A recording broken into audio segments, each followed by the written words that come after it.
પરિવારમાં એકતા કેવી રીતે રહે એ પ્રશ્ન અંગે થોડુંક વિચાર કર્યો તો કૌટુંબિક એકતા સમાજમાં દરેકને આની જરૂર છે. આપણા પૂર્વ રાષ્ટ્રપતિ ડૉક્ટર અબ્દુલ કલામ સાહેબ આના ઉપર બહુ જ ભાર આપે છે કે દેશને આગળ લાવવો હશે તો ચારિત્ર્યયુક્ત માણસોની જરૂર પડશે અને એના માટે કુટુંબ એ જેટલું તૈયાર થશે, કુટુંબની અંદર જેટલા વાત સંસ્કાર પડશે, એટલે કુટુંબ સંસ્થાને સુધારો. તો ગઈકાલે આપણે એના ઉપર થોડો ઘણો વિચાર કર્યો હતો. પરિવારમાં એકતા રાખવા માટે શું કરવું? પ્રમુખ સ્વામી મહારાજને પ્રશ્ન પૂછ્યો છે. પ્રમુખ સ્વામી મહારાજે 4 ઉપાય બતાવ્યા. સત્સંગ, બીજું ઘર સભા, ત્રીજું એકબીજાને સમજવાની કોશિશ કરે ને ચોથું મોટું મન રાખે. 4 ઉપાય સ્વામીજીએ બતાવ્યા છે, સ્વામી બાપાએ બતાવ્યા છે. સ્વામીએ જે ક્રમમાં બતાવ્યા છે ને એ ક્રમ પણ અગત્યનો છે. સત્સંગ સૌથી વધારે અગત્યનો છે. એ થઈ શકે ઘર સભાથી, એમાંથી એકબીજાને સમજવાની કોશિશ થઈ શકે અને એમાંથી મોટું મન રાખવાની ટેવ પડે. પણ આપણે એને વધારે સારી રીતે સમજવા માટે આપણે ત્રીજા મુદ્દાથી શરૂ કરીશું. એકબીજાને સમજવાની કોશિશ કરે. ગુણાતીતાનંદ સ્વામીએ કહ્યું, જેવો બીજાને સમજાવવાનો આગ્રહ છે એવો પોતાને સમજવાનો હોય. જેવો બીજાના દોષ જોવાનો આગ્રહ છે એવો પોતાના દોષ જોવાનો હોય. તો સ્વામી કહે છે કાંઈ કસર રહે. બીજાને સમજાવવાનો આગ્રહ, આજે મને કેટલો આગ્રહ છે હું તમને સમજાવ્યા કરું. હું જો સમજું તો પહેલું કામ થાય. જેવો બીજાને સમજાવવાનો આગ્રહ છે એટલો બીજાને સમજવાનો હોય. તો સ્વામી બાપા એ કહે છે કે એકબીજાને સમજવાની કોશિશ કરે. શા માટે સમજવું પડે? તો અમારે સારંગપુરમાં એક ભાઈ આવ્યા હતા, પ્રફુલ્લભાઈ દવે, થોડુંક અમને ભણાવવા માટે આવ્યા હતા. એમણે એક પ્રસંગ બહુ સરસ કહ્યો, મેનેજમેન્ટનું ભણાવતા હતા. એમણે કહ્યું કે એક બાપ અને દીકરો 2 જણ કારમાં જતા હતા, મોટરમાં જતા હતા.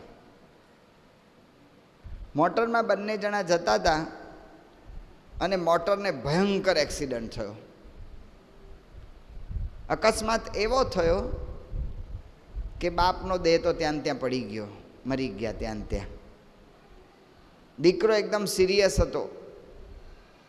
તમારા જેવા પરગજુ માણસ હશે, કોઈ રસ્તામાં જતા હશે, દીકરાણીને ઉપાડીને લઈ ગયા હોસ્પિટલમાં.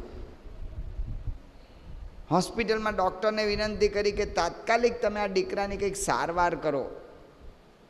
ભયંકર આને પ્રશ્ન છે, કારણ કે આ મરી જશે. આ છોકરો પણ માથાની બાજુમાં સખત વાગ્યું હતું, લોહીની ધારા ચાલતી હતી, એનું માથું ઢાંકી દીધું હતું. ડૉક્ટર આવ્યા અને ડૉક્ટરે એનું ચાદર આમ માથેથી ઊંચી કરી. ચાદર માથેથી ડૉક્ટરે ઊંચી કરીને ડૉક્ટરે ચીસ પાડી કે મારા દીકરાનું ઓપરેશન હું નહીં કરી શકું. અલ્યા, હમણાં તમે એમ કહો છો કે બાપને દીકરો ભેગા જતા હતા, બાપ તો મરી ગયા, તો આ ડૉક્ટર કેમ આવું બોલે છે? એણે કહ્યું કે હું તમને આ પ્રશ્ન પૂછું છું. અમે બધા બહુ વિચાર કરવા માંડ્યા કે એને 2 બાપ હતા. હોઈ શકે એની બા કોકની યારે પહેલાં પરણ્યા હોય ને પછી એની યારે છૂટાછેડા લઈને બીજી વાર પરણ્યા હોય, કે ના 2 બાપ નહોતા.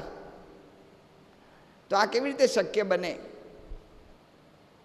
એમણે બહુ બધા પ્રશ્ન પૂછ્યા પછી અમને ઉકેલ મળ્યો કે જે ડૉક્ટર હતા ને એની મા હતા. વિચાર જ નથી આવતો કોઈ દિવસ. ડૉક્ટર આપણા મનમાં વિચાર આવે ને એટલે તરત એમ જ દેખાય કે પુરુષ જ હશે.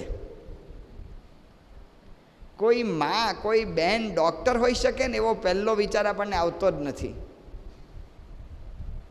જો આ શું છે, આપણા મગજની અંદર છે ને અમુક બધી વસ્તુઓ ફિક્સ થઈ ગઈ છે. એને પ્રી કન્ડિશન માઇન્ડ કહે છે. અમુક વસ્તુ આપણા મગજમાં ફિક્સ થઈ ગઈ કે આમ જ હોય. સભામાંથી કોઈક ઊભો થાય ને એટલે કે જો આને રસ જ નથી, ફિક્સ થઈ ગયું. 90% આપણા બધાના મારા જેવાના વિચારસરણી છે ને નકારાત્મક હોય છે. નકારાત્મક. પાનના ગલ્લા પાસે કોઈક ઊભો હોય ને એટલે એમ થાય કે ગુટકા જ ખાતો હશે, એટલે પણ એને કંઈક બીજું લેવા ગયો હોય. આપણા મનમાં છે ને નકારાત્મક વિચારો બહુ જ ફિક્સ થઈ ગયેલા છે, એટલે બીજાને સમજી શકાતું નથી. આજે ઘરમાં જે પ્રશ્ન થાય છે, પ્રશ્નની અંદર જે શંકાનું જે કારણ બને છે, એનું મુખ્ય હેતુ આ છે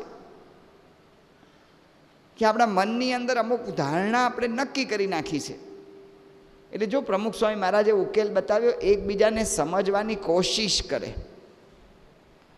એકબીજાને સમજવાની બહુ જ જરૂર પડે છે. થોડું ઊંડાણમાં જવું પડે છે. જો ન જઈએ ને તો પરિણામ બહુ જ વિપરીત આવી જાય છે. સૌ પ્રથમ છે ને એક વખત કુટુંબમાં એક શંકાનું બીજ રોપાય છે. આ શંકાનું એક બીજ રોપાય ને પછી આપણું મગજ શું કરે છે? મગજ એને રોજ ને રોજ પુષ્ટિ આપે છે. પછી એને જે કંઈ થાય ને એ જ દેખાય કે જો આમ જ છે. જો ખાલી આપણા પૌરાણિક દાખલાઓ જોઈએ, પૌરાણિક દાખલાઓ, રામાયણની અંદર વાલી અને સુગ્રીવ, વાલી અને સુગ્રીવ બે એક જ બાપના દીકરા છે. બે સારી રીતે રહેતા હતા. વાલી રાજા હતો અને સુગ્રીવ એને મદદ કરતો હતો, એનો નાનો ભાઈ. દુંદુભી નામનો રાક્ષસ આવ્યો. દુંદુભી નામનો રાક્ષસ આવીને કિષ્કિંધા નગરીની બહાર ઊભો ઊભો બરાડા પાડવા માંડ્યો. વાલી એવો હતો ને કે કોઈનો પડકાર સહન ના કરે. કોક એની સામે થોડોક થાય ને તો એને પૂરો જ કરે. કિષ્કિંધા નગરીની બહાર એ બૂમાબૂમ કરતો હતો એટલે વાલીથી સહન ના થયો ને વાલી નીકળ્યો કે હું એને મારું. જેવો વાલીને જોયો ને એટલે દુંદુભી ભાગ્યો.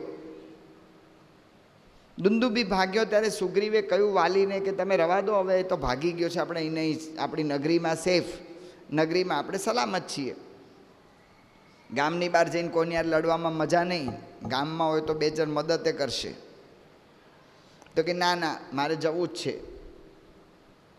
અને વાલી દોડ્યો એની પાછળ, એને મારીને જ રહું. એની પાછળ સુગ્રીવ દોડ્યો કે મારા ભાઈને કંઈક મદદ થાય. આગળ દુંદુભી, પાછળ વાલી અને એની પાછળ સુગ્રીવ. દુંદુભી આયોજન કરીને આવ્યો હશે એટલે ગુફાની અંદર ઘૂસી ગયો. એની સાથે વાલી અંદર જતો રહ્યો. વાલી અંદર ગયો, સુગ્રીવને ના પાડી દીધી કે અહીં નહીં ઊભો રહેજે, તું બીકણ છો, તું અંદર આવતો જ નહીં. અને અંદર બે જણ ઝઘડ્યા, ઘણા વખત સુધી ઝઘડ્યા. લોહીનો રેલો બહાર નીકળ્યો ગુફાની. સુગ્રીવ રેલો જોઈને ગભરાઈ ગયો. અંદર જે બરાડા પડતા હતા એના પરથી એને એવું લાગ્યું કે હજી દુંદુભી પાછો બહાર આવે છે. એટલે મોટો પથ્થરો લઈને શીલાનું મોઢું ઢાંકી દીધું. કારણ કે એને લાગ્યું કે આ લોહીનો રેલો નીકળ્યો એટલે વાલી મરી ગયો અને એલો દુંદુભી રાક્ષસ બહાર ના આવે એટલા માટે બધો પથ્થરો ઢાંકી દીધો. રાજ્યમાં ગયો સુગ્રીવ. સુગ્રીવને કહેવું નહોતું પણ બધાએ બહુ બધા પ્રશ્ન પૂછીને જાણી લીધું કે વાલી મરી ગયો છે. વાલી મરી ગયો એટલે આપણું રાજ્ય હવે કોણ સંભાળી શકે એવું છે? તમે રાજા થાઓ. સુગ્રીવને રાજા કર્યો. આ બાજુ વાલી ઓલા દુંદુભીની યારે ઝઘડતો હતો, એમાં દુંદુભી મરી ગયો હતો ને એનો લોહીનો રેલો બહાર નીકળ્યો હતો. થોડીક ગેરસમજ, જો થોડીક ગેરસમજ શું કરે છે. લોહીનો રેલો બહાર નીકળ્યો હતો અને એ વાલી પછી બહાર આવ્યો ગુફાની. બહાર આવીને જોયું તો ગુફાનું મોઢું બંધ હતું. બહુ બધા પથ્થરાથી મોઢું ઢાંકેલું હતું. વાલીને શ્રમ કરવો પડ્યો બધા પથ્થરાને આઘા હટાવવામાં. માંડ બહાર નીકળ્યો. મારો ભાઈ સુગ્રીવ, મારો વાલો મારી પાછળ ગુફા બંધ કરીને ગયો. જો આપણે કહીએ છીએ એકબીજાને સમજવાની કોશિશ કરે, સમજવું બહુ અગત્યનું છે. ને શંકા જતી રહી. શંકા એના ઘરની, એના મનની અંદર પ્રવેશ કર્યો શંકાનો, અને વાલી પછી શંકા એના મનમાં હતી એટલે દોડતો કિષ્કિંધા નગરીમાં આવ્યો. ને એમાં જો એને જોયું રાજ સિંહાસન ઉપર જે જગ્યાએ વાલી પોતે બેસતો ત્યાં સુગ્રીવ બેઠેલો. જો આપણે કહીએ છીએ એક વખત શંકાનું બીજ રોપાય ને પછી આપણું મન શું કામ કરે છે, એને જ પુષ્ટિ કરે છે. શંકા જ પુષ્ટિ થયા કરે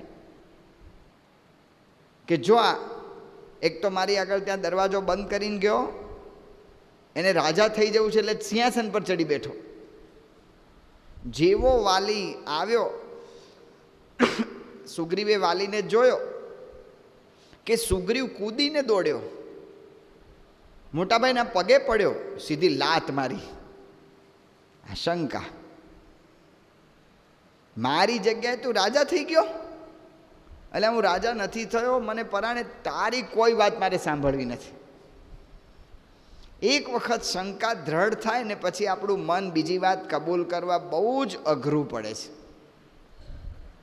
એટલા માટે પ્રમુખ સ્વામી મહારાજ કહે છે કે એકબીજાને સમજવાની કોશિશ કરે. બીજાને સમજવો બહુ અઘરો પડે છે. અને વાલીએ ગમે એમ કરીને સુગ્રીવને ભગાડ્યો, દેશ નિકાલ કરી નાખ્યો. એક પણ વાત એની સ્વીકારી નહીં. વાલી એવો માણસ હતો કે જે સાચી વાત હોય તો પણ એક વખત શાંતિથી સમજવા તૈયાર નહોતો. અને સુગ્રીવને દેશ નિકાલ કર્યો. ભગવાન રામને સુગ્રીવે પોતાની હકીકત કહી કે મને દેશ નિકાલ તો કર્યો છે પણ મારી પત્નીને પડાવી લીધી છે. રામચંદ્રજીએ જોયું કે આ માણસ અતિ અહંકારી છે, જેને પોતાના બળનું એટલું જોર છે અને બીજાને સમજવા તૈયાર નથી. એટલું હોત તો વાંધો નથી, પણ સમજવા તૈયાર નથી. ઓલો માફી માગે છે ને માફીએ નથી આપતો, ચલો માફીએ ન આપે, એની આગળથી બધી ધન પણ લઈ લે, પણ એ પત્નીને લઈ લીધી. માની છે, અહંકારી છે ને કામી પણ છે. ભગવાન રામે વિચાર કર્યો કે આનો મોક્ષ કરવો જ પડશે, અને વાલીનો વધ થયો. ત્યારે વાલીએ ભગવાન રામચંદ્રજીને બધા પ્રશ્ન પૂછ્યા. ત્યારે પછી વાલીએ કબૂલ કર્યું કે ભગવાન મારી આટલી ભૂલ હતી. જો સમજવાની કોશિશ કરે, સમજાય નહીં ને અને નુકસાન જાય જ. ભીષ્મ ને કર્ણ પહેલેથી કૌરવોના પક્ષમાં હતા. ખરેખરો યોદ્ધો હતો. કર્ણ કંઈ સામાન્ય નહોતો. એમ કહી શકાય કે અર્જુન જેવો જ હતો યુદ્ધમાં. પણ કર્ણ ગમે ત્યારે પોતાનો થોડોક આમ કેફ ને એવું બધું બતાવે. ભીષ્મ કાયમ કર્ણની ટીકા કરે. કર્ણને ભીષ્મ સાથે એટલું બધું વેર થઈ ગયું કે કર્ણ એણે મહાભારતના યુદ્ધમાં કહી દીધું કે જ્યાં સુધી ભીષ્મ લડશે ને ત્યાં સુધી હું નહીં લડું. શરૂઆતમાં લગભગ 9 દિવસ ભીષ્મ પિતામહ જ્યાં સુધી લડ્યા ત્યાં સુધી કર્ણ લડ્યો નહીં. જે યુદ્ધની અંદર બધાએ ભેગા થઈને કામ કરવાનું હતું, એ યુદ્ધમાં પહેલેથી જ કૌરવોમાં ફાટફૂટ પડી અને યુદ્ધની અંદર એટલો સહકાર એકબીજાનો મળ્યો નહીં. ભીષ્મ પિતામહ જ્યારે છેલ્લે બાણશૈયા પર પોઢ્યા હતા, ઉત્તરાયણ થાય ને પછી હું મૃત્યુ પામું એવો એમનો સંકલ્પ હતો. એ વખતે બધા એક પછી એક બધા ભીષ્મ પિતામહને મરણ સૈયા પર હતા એટલે મળવા જતા હતા. એ વખતે કર્ણ ત્યાં આવ્યો ભીષ્મ પિતામહ પાસે. ત્યારે ભીષ્મ પિતામહે કર્ણને કહ્યું કે કર્ણ,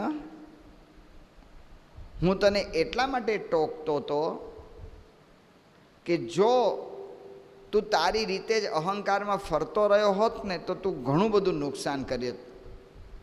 એટલે તારા સારા માટે હું તને ટોકતો હતો. એ વખતે કર્ણ રડ્યો કે મને જો આ પહેલેથી ખબર હોત ને તો હું તમારી બધી વાત સ્વીકારી શક્યો હોત. જો સમજવાની કોશિશ કરે, એને પહેલેથી વેર બંધાઈ ગયું, સમજી શકાતું નથી એટલે વેરી લાગે. પ્રમુખ સ્વામી મહારાજ વાત કરે છે, શિલ્પી હતો, શિલ્પીનો છોકરો, અને સરસ મજાની મૂર્તિઓ ઘડે અને મૂર્તિ ઘડે એટલી સરસ ઘડે, પણ બાપ પાસે બતાવે ને એનો બાપ કે આમ છે સારી પણ આટલી જ ખામી છે. છોકરાને થાય કે આ બાપ મારવાલો ભૂલ જ કાઢે છે. તરત બીજી વાર ફરી મહેનત કરે, ફરી મૂર્તિ ઘડે. આ છે સારી પણ ઓલો જે મૂર્તિ ઘડે છે ને એવું થોડુંક કરે તો સારું. ફરી પાછું છોકરાને પ્રશ્ન થાય. આ રીતે રોજ ને રોજ પ્રશ્ન. એક દાડો છોકરાએ બતાવી કે આ મૂર્તિ કેવી છે જુઓ તો, મેં આ જમીન ખોદીને એમાંથી મને મળી. એના બાપ કે આ મૂર્તિ અદ્ભુત છે, આના જેવી જો મૂર્તિ તું શીખી જાય ને તો કામ થઈ જાય. છોકરાએ કહ્યું કે આ મૂર્તિ મેં જ ઘડી છે ને મેં જ જમીનમાં દાટેલી છે. એના બાપે કહ્યું કે બેટા હવે તું આગળ નહીં વધી શકે. જો બાપ ટોક્યા કરે છે ને ત્યારે છોકરાને લાગે છે કે આ કચકચિયા છે. બાપનો હેતુ છે છોકરાને આગળ લાવો ને છોકરાને સમજાતું નથી. સમજવાની કોશિશ કરે, સમજાય નહીં ને એને લીધે શું થાય છે, સારો હેતુ હોય તોય ખબર નથી પડતી. કિશનસિંહ ચાવડા નામના બહુ મોટા લેખક થઈ ગયા, આપણું ભારત આઝાદ થયું એ જમાનાના. એમણે એક પાઠ લખ્યો છે, એમના ઘણા બધા એમનો પાઠો છે, એમાં બા નામનો એમનો એક પાઠ છે. ને બા નામના પાઠમાં એ લખે છે કે એમની બા વારે તહેવારે કિશનસિંહ પાસે કંઈક ને કંઈક પૈસા માગે. કિશનસિંહ બહુ ખમતીધર હતા એટલે કિશનસિંહ કંઈ ના પાડે. બા જ્યારે માગે ત્યારે બાને પૈસા આપે. બાને કિશનસિંહ બધા પૈસા આપે, પણ કિશનસિંહને થોડુંક મનમાં એટલું તો રહે કે બેનને હું કાયમ રક્ષાબંધને પૈસા આપું, બેનને હું કંઈ બીજું હોય પ્રસંગ હોય ભાઈ બીજ હોય તોય આપું છું, બીજા કોઈ વારે તહેવારે બેનને હું પૈસા આપું છું ને બા શું કામ પાછા નવા વધારાના આપતા હશે. પણ કે નહીં બાને કંઈ, મર્યાદા જાળવે, મનમાં રહ્યા કરે. બા ધામમાં જતા રહ્યા, ગુજરી ગયા. કિશનસિંહને ઘેર ઓલી સાદડી કરે ને, શું કહે, શોક સભા, શોક રાખે ને 12 દિવસ સુધી. એટલે બેન એના પિયરથી એના સાસરેથી પિયર આવેલા. એક દિવસ સાંજના 2 જણ નવરા પડ્યા એટલે કિશનસિંહ કહ્યું કે બેન મારે બીજું કાંઈ નથી, મારે ખાલી જાણવું છે તારી પાસે, ખાલી જાણવું છે મારે કે બાએ તને અત્યાર સુધીમાં કેટલા રૂપિયા આપ્યા છે. મારે કંઈ લેવા નથી, હું તારી આગળ માંગીશ નહીં, પણ બા કાંઈ મારી આગળથી માગીને તને આપ્યા કરતા હતા ને એટલે મને થોડુંક મનમાં રહેતું હતું, એટલે મને જિજ્ઞાસા છે, તું મને એટલું કે. બેને કહ્યું કે બાએ મને 1 રૂપિયો પણ આપ્યો નથી, તે ભાઈ જેટલા આપ્યા છે ને એ સિવાય બા મને કોઈ દાડો પૈસા આપતા નહોતા. તો કિશનસિંહને નવાઈ લાગી કે બા પૈસા નહોતા આપતા, તો પૈસા મારા ગયા ક્યાં? હવે બા તો ધામમાં ગયા કે હશે જે થયું એ. 2 દિવસ પછી એક મજૂરણ જેવી બાઈ આવી અને ઘરનું ડેલી ખખડાવી, બારણું ખખડાવ્યું કે ભાઈ બા છે? કિશનસિંહ કહ્યું કે ના ભાઈ બા તો છે ને ગુજરી ગયા, મરી ગયા. ઓલી મજૂરણ બાઈએ પોક મૂકી, કિશનસિંહ કે એટલે મારી બા ગુજરી ગઈ, એમાં તું શું કામ પોક મૂકસ? દુઃખ થાય તો મને થાય, તને શેનું દુઃખ થાય છે? ઓલી મજૂરણબાઈએ કહ્યું કે ભાઈ તમે નહીં સમજી શકો, પણ બા છે ને અમારો આધાર હતા. અમારા જેવા કેટલાય ગરીબ કુટુંબોને બા કાયમ પૈસા આપી આપીને અમને મદદ કર્યા કરતા હતા, જો હેતુ સાચો હતો. પણ કિશનસિંહના મનમાં એ ઘૂસી ગયું કે બા છે ને આ પૈસા બેનને આપે છે. જો સમજવાની કોશિશ કરે, આ તો બાની વાત છે, છોકરાની એવી વાતો હોય. સાહેબ મને સાંભળો તો ખરા, એક પુસ્તક છે એમાં વાત લખે છે, નાનો છોકરો રોજ જમે, જમવામાં અડધું જમ્યો ન જમ્યો ને મારવાલો ઊભો થઈ જાય. એનો તો કંઈ વાંધો નહીં, એના બાપ એને વઢે કે બરાબર જમ આમ તેમ, પણ જમે જ નહીં. એની માં વિચાર કરે રોજ, એના મમ્મી, કે છોકરો એવું તો કેવું રમી આવે છે કે ચડ્ડીના ખિસ્સા છે ને એ ધૂળ ધૂળ ભરેલા હોય. રમવામાં કદાચ નીચે બેઠો હોય, પણ આ ભાગ બધો કેવી રીતે એટલો બધો ગંદો થાય? રોજ કપડાં ધોતા વખતે વિચાર આવે. રોજ એનો બાપ કે તું જમી લે બેટા, એને મારે ગમે તેટલું કરે, પણ જમ્યો નથી ને આમ થોડુંક જમ્યો ને ઊભો જ થઈ જાય. એક દાડો છોકરો ઊભો થયો. છોકરો જેવો ઊભો થયો ને એટલે એની માએ પાછળ ધીમે ધીમે ગઈ, તપાસ કરું ક્યાં જાય છે રોજ. છોકરો ઊભો થઈને ઘરની બહાર જતો રહ્યો, દૂર. ઘરની પાછળ થોડું ખુલ્લો ભાગ હશે, ત્યાં એક વાડો હતો અને ઝાડી જેવું હતું. ઝાડી આગળ છોકરો ગયો ને ખિસ્સામાંથી રોટલીઓ કાઢી, કૂકુ કૂકુ કરીને નાના નાના ગલુડિયાને બોલાવ્યા, રોટલી ખવડાવી. તાજી ઘીવાળી રોટલી હતી, ગરમ ગરમ રોટલી ઘરમાં ખાતા હોય તો ઓલો બધાની નજર ચૂકવીને ખિસ્સામાં નાખી દેતો હતો, એટલે ઘી બધું થઈ ગયું એ ખિસ્સામાં. ખોબો ભરીને ધૂળ લીધી અને ધૂળ લઈ અને બધા ખિસ્સા ઉપર ઓલા ઘી થઈ ગયું એટલે ઘી ઉપર બધી ચોપડી, કે જેનાથી ખબર ન પડે ઘરમાં કે હું શું કરું છું. જો હેતુ સાચો છે, સારો છે, આપણને ખબર ના હોય ને આપણે છોકરાને ઘરમાં ધોલ ધપાટ કરીએ, પછી શું થાય છે? એ છોકરાના મનની અંદર છે ને એક છાપ પડી જાય છે કે મારો બાપ છે ને મારો વેરી છે. જ્યાં સુધી નાની ઉંમર હોય છે ને ત્યાં સુધી છોકરા બોલતા નથી, કારણ કે ત્યાં સુધી એ લોકો અજ્ઞાની હોય છે અને થોડાક દબાયેલા હોય છે. પછી મોટા થાય ને ત્યારે બોલે છે. લોકો શું કહે છે કે મોટા થઈને છોકરા બગડી જાય છે. ભાઈ સાહેબ, એનું બીજ છે ને બાળપણમાં રોપાયું હોય છે. એ જ્યારે નાનો હતો ને ત્યારે તમે જે ધોલ ધપાટ કરી છે ને એ અત્યારે એનો જવાબ મળે છે તમને. એટલા વર્ષે એના ઝાડ ઉગ્યા. એટલા માટે એને સમજવાની કોશિશ કરે. અમે થોડા વર્ષ બોચાસણ મંદિરે રહેલા. બોચાસણ અમારો સંત આશ્રમ જે છે એમાં એક હરિભગત વર્ષોથી રહેતા હશે. અમે ગયા એની પહેલાં, ત્યારે તો 5-10 સંતો રહેતા હતા, પણ અમે 40-50 સંતો ત્યાં ગયા હતા. એ હરિભગતનું નામ હતું ગોરધનભાઈ. તે ગોરધન કાકા એવી જગ્યાએ રૂમ વચ્ચે લઈ લીધેલી ને કે અમારે ત્યાં દવાખાનું કરવું હતું સંતોનું, અને સંતોનું દવાખાનું કરવું હતું. અને ગોરધન કાકા છે ને એ માને નહીં. એક વખત ગોરધન કાકાને વાત કરી તો એટલા બધા ગુસ્સે થઈ ગયા, હું અહીંથી જતો રહું આમ તેમ બધું. આપણે તો હાથ જ જોડવા પડે. પછી અમને બધાને ગોરધન કાકાની એલર્જી થઈ ગઈ. ગોરધન કાકાને કોઈ બોલાવે ચલાવે તો નહીં, પણ અમે બધા 2-5 જણ બેઠા હોય ને ગોરધન કાકાની વાત નીકળે તો ગોરધન કાકો આવો ને તેવો અડધો કલાક સેજે નીકળી જાય. ડૉક્ટર સ્વામી એક વખત સારું ત્યાં આવ્યા હતા બોચાસણ. ડૉક્ટર સ્વામીએ સભામાં પૂછ્યું કે ગોરધન કાકાને જય સ્વામિનારાયણ કોણ કહે છે? કોઈ જ નહીં. ગોરધન કાકાને જય સ્વામિનારાયણ કહેવાય જ નહીં. ગોરધન કાકો કોઈ રીતે સહકાર આપતો નથી, વચ્ચે પડ્યો છે સંત આશ્રમમાં. ડૉક્ટર સ્વામીએ કહ્યું કે ગોરધન કાકાને બધાએ જય સ્વામિનારાયણ કહેવા જવું. ગોરધન કાકો એટલો ગંદો હતો ને કે એની રૂમમાં જવાનું પસંદ જ ના પડે, વાસ એટલી મારતી હોય. પણ ડૉક્ટર સ્વામીની આજ્ઞા થઈ એટલે કરવું તો પડે જ.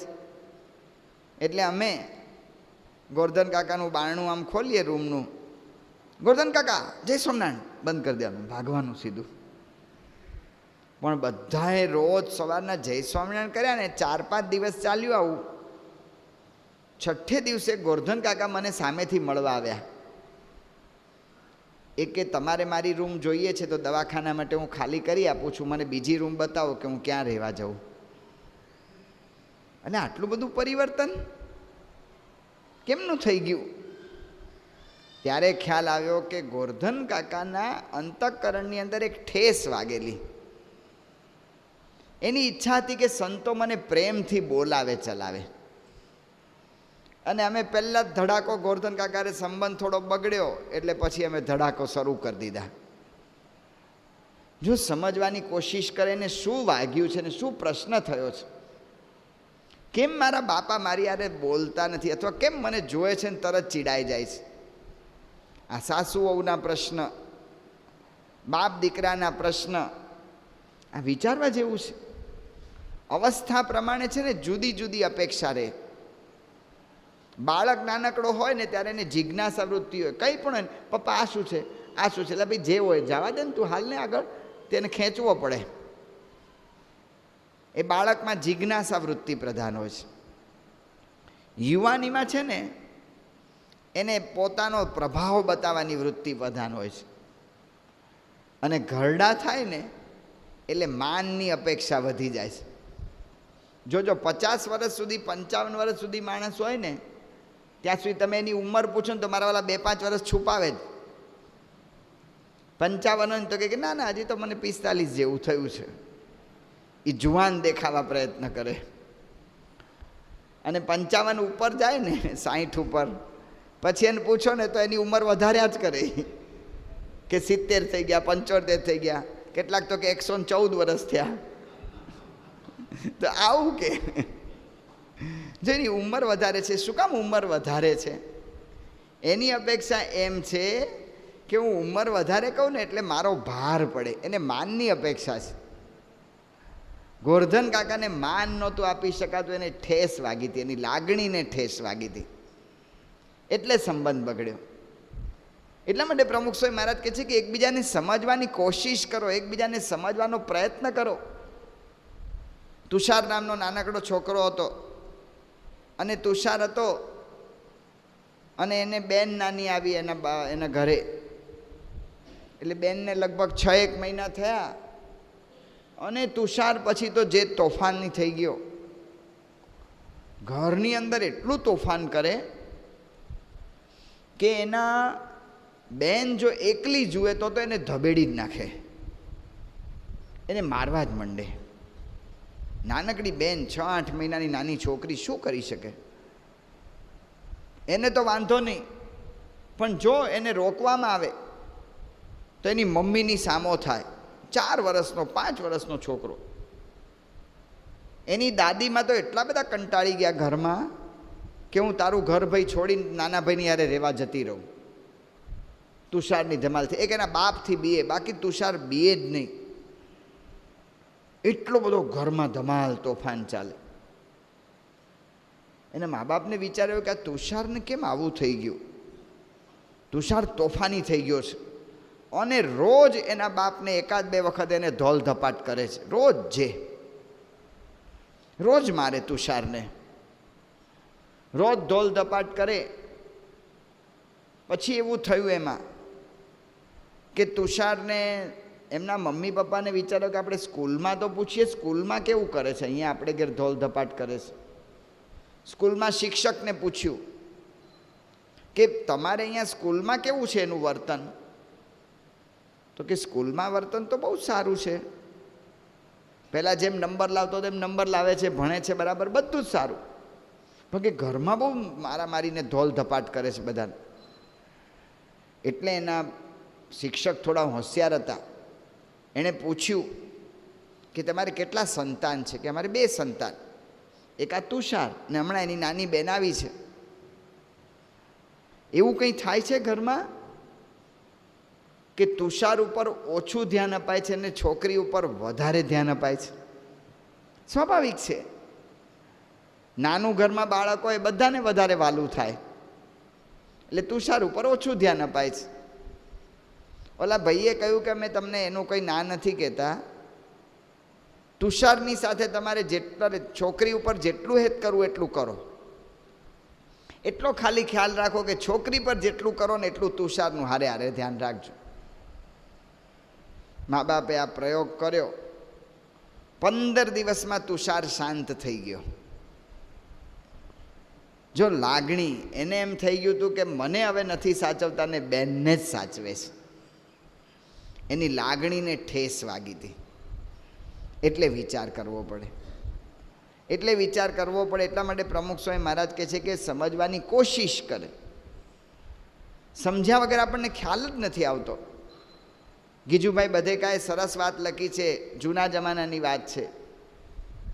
મા હતી અને નાનકડી છોકરી ટબુડી, તે મા બપોરના સુવા ગઈ ને સુવા જ્યાં મારા આડી પડી, તે ટબુડીએ શું કર્યું? ઓલા જૂના જમાનાની વાત, એટલે જૂના જમાનામાં બારણા હોય ને એને ઓલા કડા હોય, કડા ને ધોકા હોય પાછા નીચે ને ઉપર ને વચ્ચે. તે ધોકા ઉપર ટબુડીએ પગ મૂક્યા ને કડું પકડીને લટકી. એટલે દરવાજો આમ થયો, એટલે ટબુડીને મજા આવી કે હિંચકા જેવું થયું. એટલે ટબુડી હિંચકા ખાય એમાં તો માને કંઈ વાંધો નહોતો, પણ મા સૂઈ ગઈ હતી ને, ઓલો જૂનો જમાનાનો દરવાજો ને તેલ પૂર્યું નહોતું, તે કીચુડ અવાજ આવે. તે આમ જાય એટલે આમ કીચુડ ને આમ જાય એટલે આમ કીચુડ, એટલે માની ઊંઘ ઉડી જાય. ટબુડી હુઈ જા, તને હું કહું છું સૂઈ જા મારી બાજુ. ટબુડીને બોલાવીને હુવડાવી દીધી પાછી. માની જ્યાં આંખો આમ પાછી ભેગી થઈ ને ટબુડી ઊભી થઈ ગઈ, પાછી દરવાજે ચોંટી ને પાછી ઝોલા ખાય આમથી આમ. ટબુડી કહું છું તને હુઈ જા, પાછી ટબુડી આવીને હુઈ જાય. જ્યાં માકની આંખ મળે ને એટલે તરત ટબુડી ઊભી થઈને દરવાજે ઝોલા. એટલે તને કહું છું ને, જો કોક બીજી માં હોત ને તો ધોલ ધપાટ કરત, પણ આ માં ભલે જૂના જમાનાની હતી પણ હોશિયાર હતી.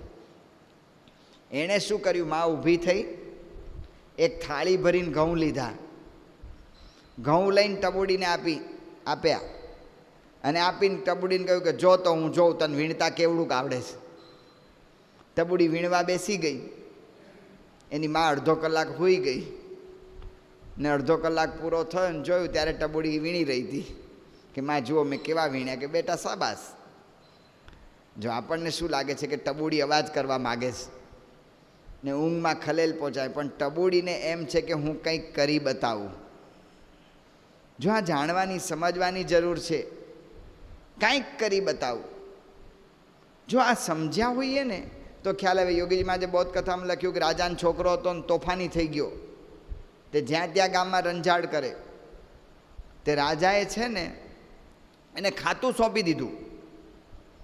બધાએ કહ્યું કે આ રંજાડ કરે છે લોકોને, એને ખાતું ક્યાં સોંપો છો? કે એ જ જરૂરી છે રાજા કે. તે શાંત થઈ ગયો.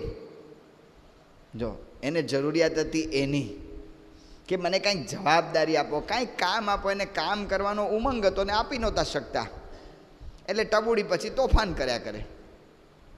તો એટલા માટે સમજવાની બહુ જરૂર પડે છે. એટલા માટે સમજવું એ જરૂરી છે. તો સમજી કેમ નથી શકતા આપણે? એના કારણ શું છે? તો એક કારણ તો એ છે કે પોતાનું જ કરાવવાનો આગ્રહ, મારું જ ધાર્યું થાય, પોતાની રીતે જ કરાવવાનો આગ્રહ. સારંગપુરમાં એક ભાઈ આવ્યા હતા, એના છોકરાને જવું હતું સાયન્સ લાઈનમાં. મારા ગામડાના હરિભોગ તો થોડું ઓછું સમજશે, આમાં થોડા શહેરના સમજી શકશે. એને વિજ્ઞાનમાં જવું હતું. ઓલા ભાઈએ કહ્યું કે ના તું કોમર્સમાં જ જા. ઓલાએ કહ્યું પણ મને વિજ્ઞાનમાં ના, એને જવું હતું કોમર્સમાં છોકરાને. એનો ભાઈ બાપ કે તું વિજ્ઞાનમાં જ જા, કારણ કે વિજ્ઞાનની લાઈન સારી કહેવાય. છોકરો ગયો વિજ્ઞાનમાં, સારું ભણેવો હતો પણ મન નહોતું ને એને અંદર મોકલ્યો હતો. ને તે વિજ્ઞાનમાં ભણ્યો પણ માંડ BSc થયો. ડૉક્ટર થાય એવો છોકરો BSc થયો. પછી છોકરાએ પાછું શરૂ કર્યું MBA. પછી એ ભાઈ સારંગપુર આવ્યા હતા. સંતોને કહે કે રસોઈ મારી લો. કેમ, શેનો હેતુ શું છે તમારા રસોઈનો? કે મારા છોકરાનું મન બદલાય. રસોઈ આપો એટલે સંસ્કાર પડે, પણ મન રસોઈથી ન બદલાય. મન બદલવા માટે એને સમજવાની જરૂરિયાત પડે. અજીત નાબર નામનો છોકરો હતો. IIT ભારતની સારામાં સારી પરીક્ષા કહેવાય.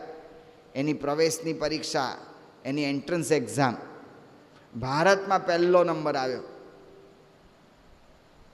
તો એના છોકરાને ઈચ્છા હતી કે મારે મેડિકલમાં જવું, મારે ડૉક્ટર થયો. એનો બાપ કે ના, એન્જિનિયર થા.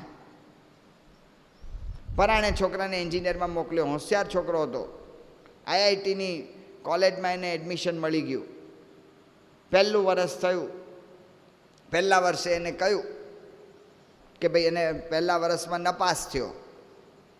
એના શિક્ષકે કહ્યું કે અજીત, IITની કોલેજ છે, આવતે વખતે 60માંથી ઓછામાં ઓછા 40 લાવવા પડશે, નહીં તો તને કાઢી મૂકશું. અજીતને થયું કે આ શિક્ષક સમજે છે શું. મહેનત કરી બીજી ટર્મમાં, અને એણે મહેનત કરી અને મહેનતથી 60માંથી 60 લઈ આવ્યો. પણ એ છોકરો, આટલો હોશિયાર છોકરો, આજે શું કરે છે? આજે સામાન્ય મિકેનિકનું કામ કરે છે, ગેરેજ ચલાવે છે. કેમ? એના મા બાપ એને સમજી ના શકે. સમજી ના શકે એને લીધે આ પ્રશ્ન થયો. પોતાનું ધાર્યું કરાવવાની વૃત્તિ, ઘણી વખત પ્રભાવ પાડવાની વૃત્તિ. ઘરમાં પ્રભાવ પાડવા માટે લોકો પ્રયત્ન કરે છે. પ્રભાવ પાડી દેવો છે.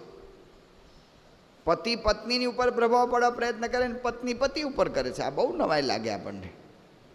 બધા એકબીજા ઉપર પ્રભાવ પાડવા માટેનો પ્રયત્ન કરે છે. અમારે અલંગના શેઠિયા હતા. તે અલંગના શેઠિયાઓને અલંગની અંદર બધી વહાણ બધા તૂટે અને તો બધું કામકાજ ચાલે. વચ્ચે સરકારે થોડો પ્રશ્ન થયો હતો, એટલે સરકારે કહ્યું કે ભાઈ, વહાણ તોડવાની આ યોજના છે એને બંધ કરી દેવાની છે. એટલે 15-20 દિવસ બધા પ્રશ્નમાં બંધ રહ્યું હતું કામ બંધ રહ્યું એટલે કોઈને કંઈ કરવાનું ન હોય, ઘરે જ બેસી રહેવાનું. તો એ શેઠિયા રોજ જાય દરિયા કિનારે. ભાવનગરથી લગભગ 10-12 કિલોમીટર થાય. રોજ જાય. સંતો એમને મળ્યા કે ભાઈ, તમારે હવે જવાની શું જરૂર છે? હમણાં પ્રશ્ન છે, 15-20 દિવસ જ્યાં સુધી પ્રશ્ન ઉકલે ત્યાં સુધી કામ થવાનું નથી. અમથા દરિયે જશો અને દરિયે જાઓ એટલે તમારે ટિફિન લઈને જવાનું, ટાઢું ખાવાનું. એના કરતાં ઘરમાં બેઠા બેઠા ગરમ ગરમ રોટલી ને શાક ને બધું ખાઓ ને. તો ઓલા શેઠિયાએ શું કહ્યું? એ કે સ્વામી, તમારી વાત સાચી છે. તમે કહો છો એ પ્રમાણે અમારે ઘરે બેસીને ખાઈએ તો અમને આનંદ આવે, પણ બહુ દિવસ ઘરમાં બેસીને ખા કરીએ ને તો ઘરમાં અમારો વટ ઉતરી જાય કે નવરા પડ્યા લાગે છે. એટલે વટ પાડવા માટે મારે કે છે જવું પડે ત્યાં.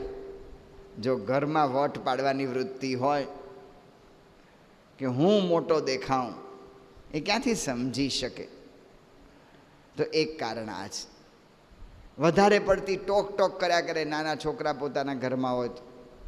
એક જગ્યાએ એક ઘરે એક છોકરીને એનો બાપ બહુ ટોકતો હશે તો એની દીકરી એટલી બધી ઓલી થઈ ગઈ, એટલી બધી એ છોકરીને મનમાં એના બાપ ઉપર રીસ ચડી ગઈ. એ છોકરી ઘરમાંથી ભાગી